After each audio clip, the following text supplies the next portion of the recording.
राधा स्वामी जी। आज के सत्संग की बानी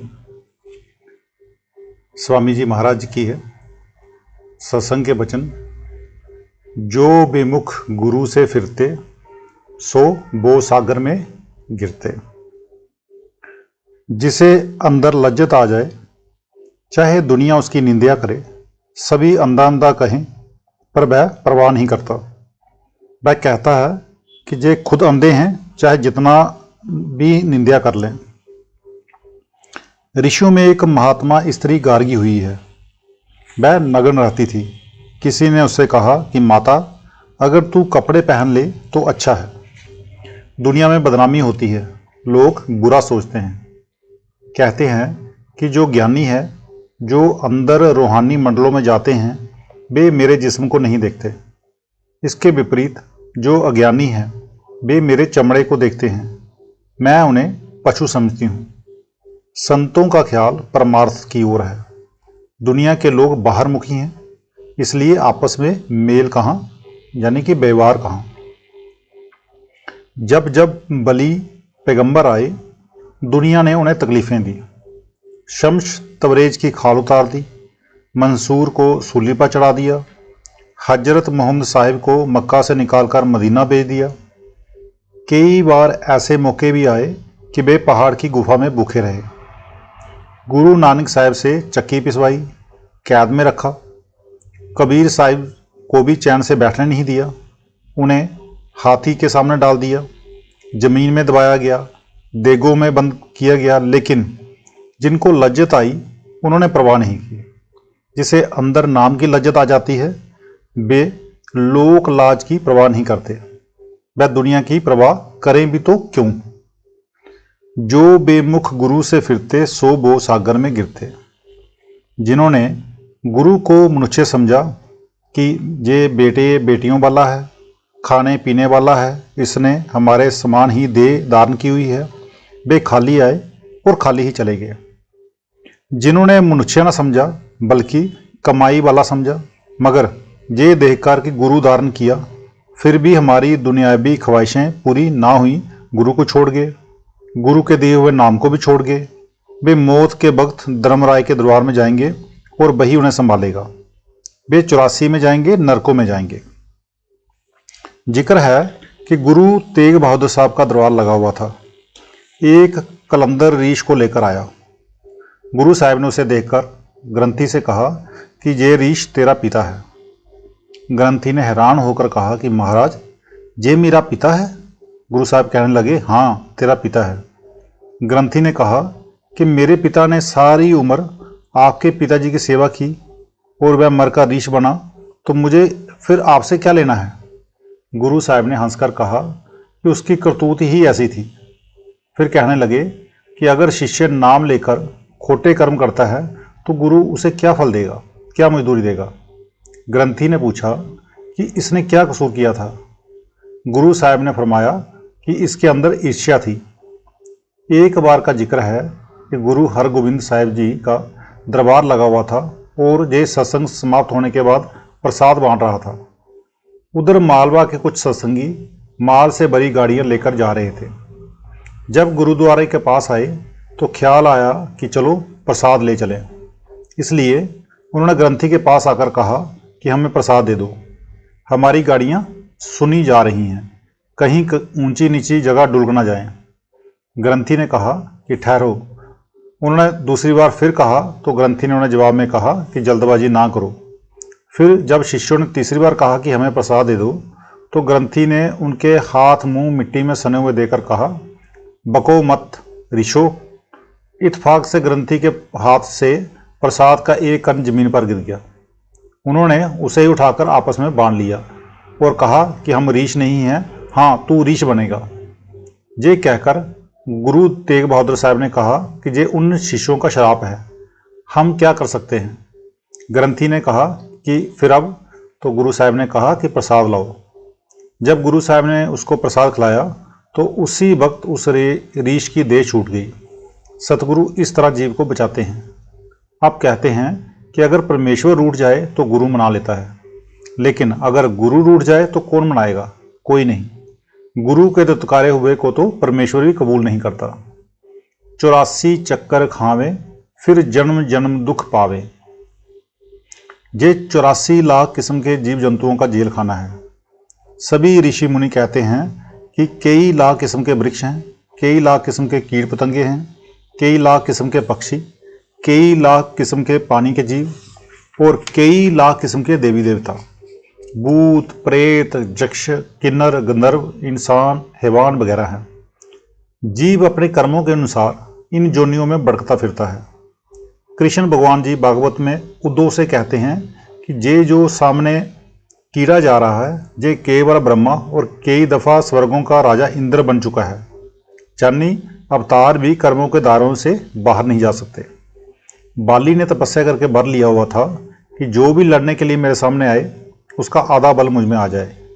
यही कारण था कि सुग्रीव जब भी उससे लड़ने जाता हार कर जाता। रामचंद्र जी ने इस राज से वाकिफ थे।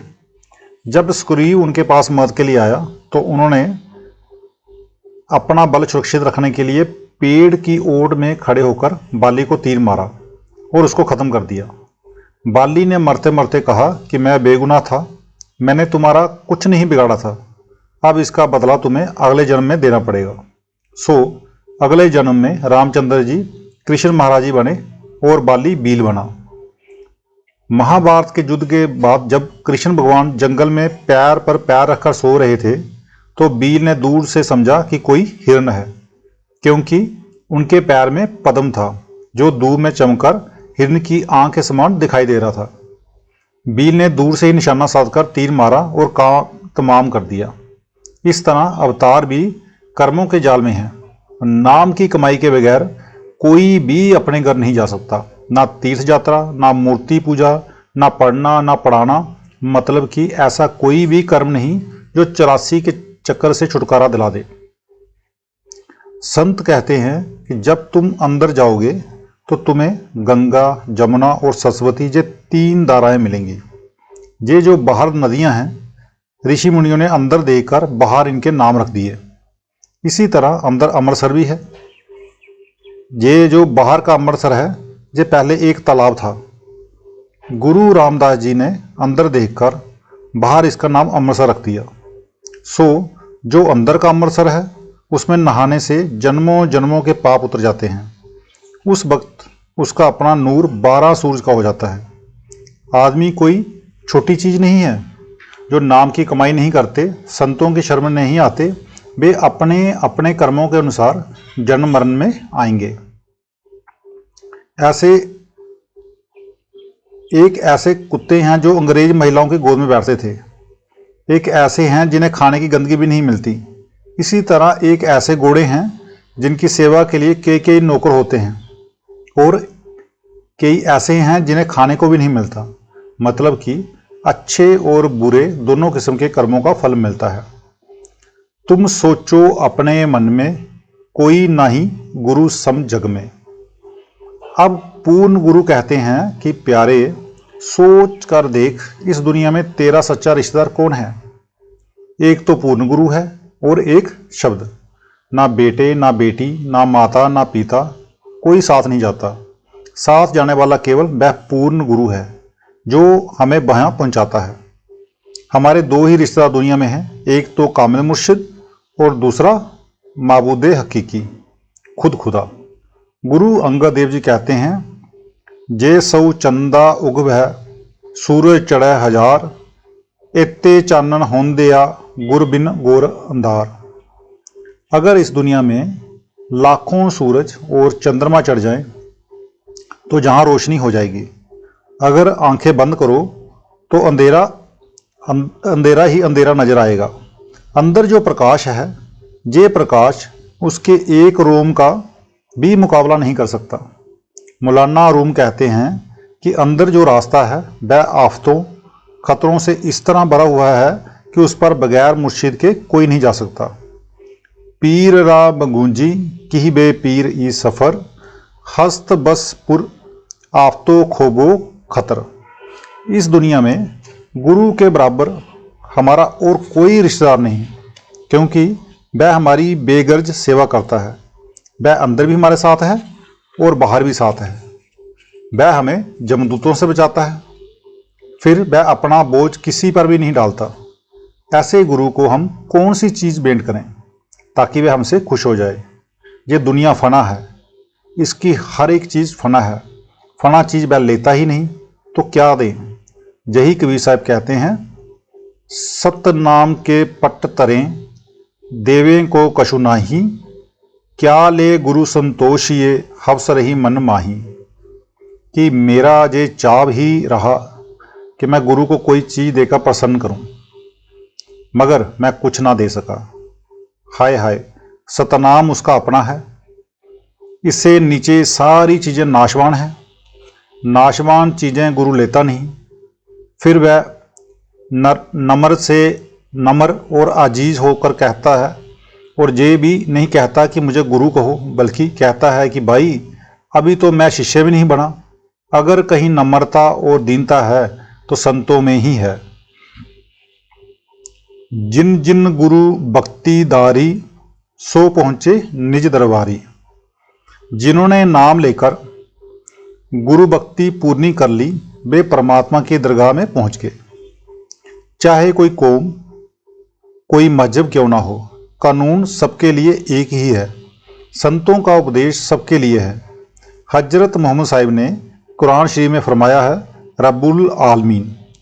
उन्होंने तो ये तो नहीं कहा कि रब्बुल हिंदू जहाँ रब्बुल मुस्लिम। गुरु अमरदास जी ने फरमाया है, परथाए साखी महापुरख बोलते साजी सगल जहाने। तो आज का सत्संग इतना ही। मिलते हैं कल के सत्संग में। राधा स्वामी।